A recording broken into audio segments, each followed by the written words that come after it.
reading if it's at an appropriate altitude. Now, this is the wave of the future. Excuse me one second.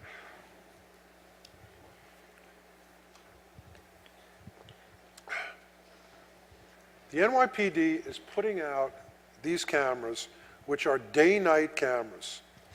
They never sleep. They never go on a bathroom break. You put it on post, it watches the area forever.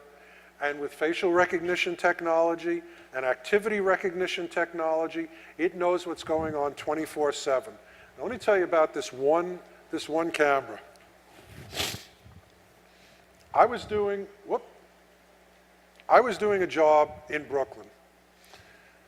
And at the time, I was dating a girl in the Midwood area, so it was convenient for me to take the subway to Newkirk Avenue, get off at Newkirk Avenue, walk a couple of blocks to her house.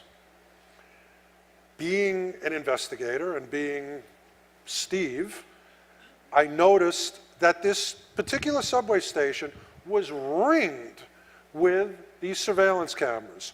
You could not move without being on film. Now, that's Newkirk Avenue. In my travels, I said, why this train station? 5 stations in either direction, not a single camera. Go a little bit over to the F line, 10 stations, not a single camera. Only this one station, Newkirk Avenue. Here's an aerial shot. That building, that's the station. You go out the right, you go out the left, those are the only 2 doors, cameras. You walk down the block, camera. You walk down the block the other way, camera.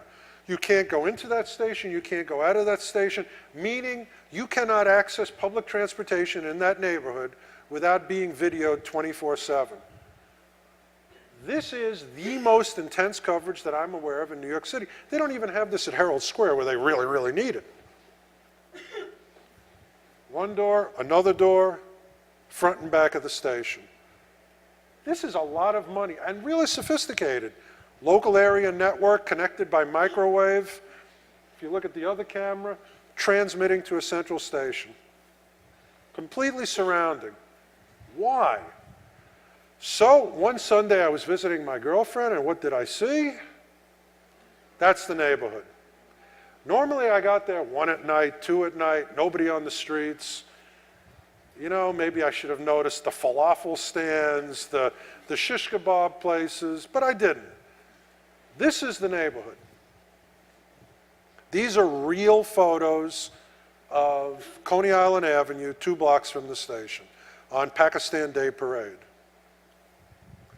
So I said, you know, it's starting to look like this unique coverage where they want to see everybody entering and leaving the neighborhood at this particular choke point is because this is the most intensely Muslim neighborhood in New York. So obviously I went to census.gov and I pulled up neighborhood concentrations by religion. The X is where the station is. The light green and the dark green, concentration of foreign-born, foreign-speaking people. The dark green, 75% or better. So, coincidence? Maybe, probably not. That's the new trend.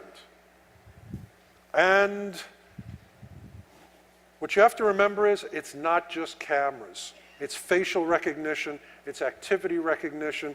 You know, when I think of our great trans fat killing mayor, Mayor Bloomberg, the first thing that comes to mind, and those of you that live in New York are going to see this right away when I say it, what immediately comes to mind is Montgomery Burns on The Simpsons.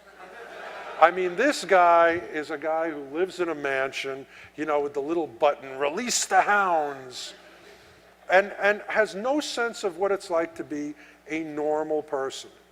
And I guarantee you that when the NYPD tech services people came to him and said, we're going to give you 1 million cameras, and the cameras aren't going to have to be watched. We're going to program them so they can sense if the guy's a criminal, if he's doing something wrong, if he's a guy we're looking for. I got to do this. And of course, exactly. And of course,